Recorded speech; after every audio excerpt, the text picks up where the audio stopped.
মা, আজ আমাদের হাত লেগেছে, কিন্তু আমার সারা শরীরে বিদ্যুৎ খেলে গেছে গু। আজ বিদ্যুৎ চলে গেছে সারাদিন। ইনভার্টার রিপেয়ার করতে ছেলে এসেছিল। অন্ধকারে কাজ করছিলাম দুজনেই। হঠাৎ তার হাত আমার হাতের উপর পড়ল। আমি সরিয়ে নিতে যাচ্ছিলাম। সে আমার হাত ধরে রাখল। বলল, মা, আমার মনে হচ্ছে আমাদের মধ্যে বিদ্যুৎ প্রবাহিত হচ্ছে। আমি হাসলাম। বললাম, ইনভার্টারের কাছে কাজ করছিস তাই? সে গম্ভীর হয়ে বলল, না মা, এটা অন্য রকম বিদ্যুৎ। আমি তোমাকে স্পর্শ করলে যে অনুভূতি হয়, সেটা একজন পুরুষের একজন নারীর প্রতি অনুভূতি। ইনভার্টারের লাল আলো আমাদের মুখে পড়ছিল। সে আমার হাত ছাড়ল না।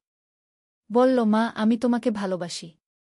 শুধু ছেলের ভালোবাসা নয়, একজন পুরুষের ভালোবাসা। আমি চাই তুমি আমার স্ত্রী হও। বিদ্যুৎ ফিরে এল। ঘর আলো ভরে গেল। কিন্তু আমার মন অন্ধকারে ডুবে গেল।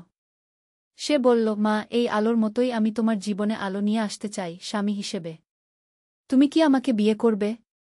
এই গল্পটি সম্পূর্ণ শুনলে আপনাদের পানি অটোমেটিক বের হয়ে যাবে, সো যত দ্রুত সম্ভব হাতের কাছে টিস্যু নিয়ে বসে পড়ো। বিছানার চাদর যেন নষ্ট না হয় সেটা সম্পূর্ণ খেয়াল রাখার অনুরোধ জানিয়ে গল্পটি এখন শুরু করব। তার আগে সর্বশেষ অনুরোধ, দয়া করে এমন পানি বের করার গল্প নিয়মিত শুনতে আমাদের চ্যানেলটি সকলেই সাবস্ক্রাইব করুন। ধন্যবাদ। হ্যালো বন্ধুরা, আমার নাম প্রিয়াঙ্কা দাস। আমার বয়স 40 বছর। আমার স্বামীর নাম রবিন দাস, বয়স 43 বছর। আমাদের 2 সন্তান, ঋতিক আর সানিয়া। ঋতিক 18 বছর বয়সী, কলেজে পড়ে। সানিয়া 10 বছর বয়সী, স্কুলে যায়। আজ যে ঘটনাটি আমি আপনাদের বলতে যাচ্ছি সেটা আমার জীবনের সবচেয়ে অদ্ভুত এবং রহস্যময় অভিজ্ঞতা। এই ঘটনার পর আমার পুরো জীবনটাই পাল্টে গেল। সেদিন বৃহস্পতিবার ছিল। সকালে উঠে দেখি আকাশ মেঘলা। ঋতিক কলেজে গেছে, সানিয়া স্কুলে, রবিন অফিসে। আমি একা বাড়িতে। হঠাৎ দুপুরে ঝড় বৃষ্টি শুরু হল। সাথে সাথে বিদ্যুৎ চলে গেল। আমি ভাবলাম একটু পরেই আসবে। কিন্তু সন্ধ্যা হয়ে গেল, বিদ্যুৎ এল না। রাতে ঋতিক ফিরে এল। বলল, মা, আজ তো অনেক ঝড় হয়েছে। আমাদের এলাকায় বিদ্যুতের তার ছিঁড়ে গেছে। কাল সকাল পর্যন্ত বিদ্যুৎ নেই। আমি বললাম, তাহলে আজ রাতটা মোমবাতির আলোতে কাটাতে হবে। ঋতিক বলল, মা, আমাদের তো ইনভার্টার আছে। সেটা দেখি একবার। আমরা দুজনে ইনভার্টারের কাছে গেলাম। দেখি সেটাও কাজ করছে না। ঋতিক বুঝতে পারল যে ইনভার্টারের ব্যাটারি নষ্ট হয়ে গেছে। মা, এটা রিপেয়ার করা লাগবে। আমি একটু দেখি কি করা যায়। অন্ধকারে ঋতিক ইনভার্টার নিয়ে কাজ করতে শুরু করল। আমিও তার পাশে দাঁড়িয়েছিলাম। একটা মোমবাতি জ্বালিয়ে রেখেছিলাম। হঠাৎ ঋতিক বলল, মা, আমার হাত দিয়ে সাহায্য কর। এই তারটা ধর। অন্ধকারে আমার হাত তার হাতের উপর পড়ল। সে আমার হাত ধরে রাখল। মা, আমার মনে হচ্ছে আমাদের মধ্যে বিদ্যুৎ প্রবাহিত হচ্ছে। আমি হাসলাম। ইনভার্টারের কাছে কাজ করছিস তাই? না মা, এটা অন্য রকম বিদ্যুৎ। এটা। হঠাৎ ইনভার্টারের লাল আলো জ্বলে উঠল। সেই লাল আলো ঋতিকের মুখ দেখতে পেলাম। তার চোখে একটা অদ্ভুত চাউনি। মা, আমি তোমাকে স্পর্শ করলে একটা অদ্ভুত অনুভূতি হয়। আমি বুঝতে পারলাম না সে কি বলতে চাইছে। এটা একজন পুরুষের একজন নারীর প্রতি অনুভূতি। আমার মন খারাপ হয়ে গেল। এ কি বলছে ঋতিক? মা, আমি তোমাকে ভালোবাসি। শুধু ছেলের ভালোবাসা নয়, একজন পুরুষের ভালোবাসা। আমি তার হাত ছাড়িয়ে নিতে চেষ্টা করলাম, কিন্তু সে আমার হাত শক্ত করে ধরে রাখল। আমি চাই তুমি আমার স্ত্রী হও। হঠাৎ বিদ্যুৎ ফিরে এল। পুরো ঘর আলো ভরে গেল। কিন্তু আমার মন অন্ধকারে ডুবে গেল। মা, এই আলোর মতোই আমি তোমার জীবনে আলো নিয়ে আসতে চাই, স্বামী হিসেবে। তুমি কি আমাকে বিয়ে করবে? আমি হতভম্ব হয়ে গেলাম। এ কি বলছে? এ তো আমার ছেলে ঋতিক। ঋতিক, তুমি কি বলছ? আমি তো তোমার মা। হ্যাঁ মা, কিন্তু আমি তোমাকে একজন নারী হিসেবে দেখি। তোমার সৌন্দর্য, তোমার স্পর্শ, সব কিছুই আমাকে পাগল করে দেয়। আমি বুঝতে পারলাম যে ঋতিকের মধ্যে একটা অদ্ভুত পরিবর্তন এসেছে। কিন্তু এটা কেন হচ্ছে? হঠাৎ আমার মনে পড়ল, কিছুদিন আগে আমি একটি পুরাতন বইয়ের দোকান থেকে একটি অদ্ভুত বই কিনেছিলাম। বইটির নাম ছিল রহস্যময় শক্তির উৎস। সেই বইয়ে লেখা ছিল যে কিছু বিশেষ পরিস্থিতিতে মানুষের মধ্যে অতিপ্রাকৃত শক্তির প্রভাব পড়তে পারে।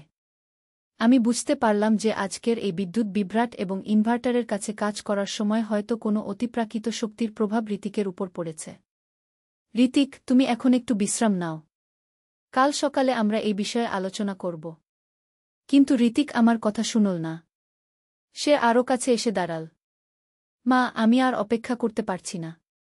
আমি তোমাকে এখনই। হঠাৎ দরজায় কলিং বেলের শব্দ। আমি দৌড়ে গিয়ে দরজা খুলে দেখি আমার স্বামী রবিন দাঁড়িয়ে আছে। প্রিয়াঙ্কা, আজ অফিস তাড়াতাড়ি ছুটি হয়ে গেল। বৃষ্টির কারণে। তুমি কেমন আছো? আমি স্বস্তির নিঃশ্বাস ফেললাম। রবিনের উপস্থিতি দেখে ঋতিক আবার স্বাভাবিক হয়ে গেল। বাবা, তুমি এসে গেছ? আমি ইনভার্টার ঠিক করছিলাম। রবিন বলল, বাহ, তুমি তো বেশ কাজের ছেলে। দেখি কতটা করতে পেরেছ।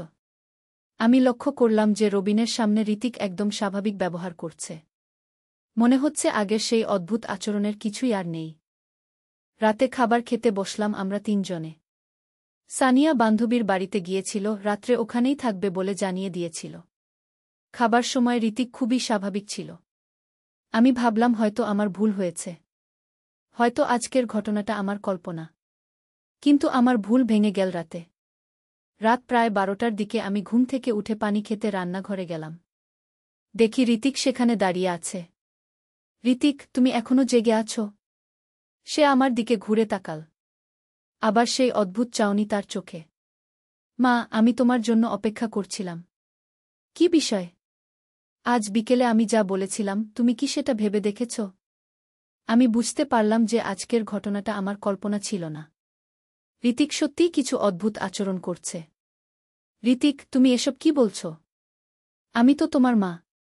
হ্যাঁ মা, কিন্তু আমি একজন পূর্ণবয়স্ক পুরুষ। আর তুমি একজন সুন্দরী নারী। আমাদের মধ্যে যে টান, সেটা মা-ছেলের সম্পর্কের চেয়ে অনেক গভীর। আমি পিছিয়ে গেলাম। ঋতিক, তুমি ঠিক নেই।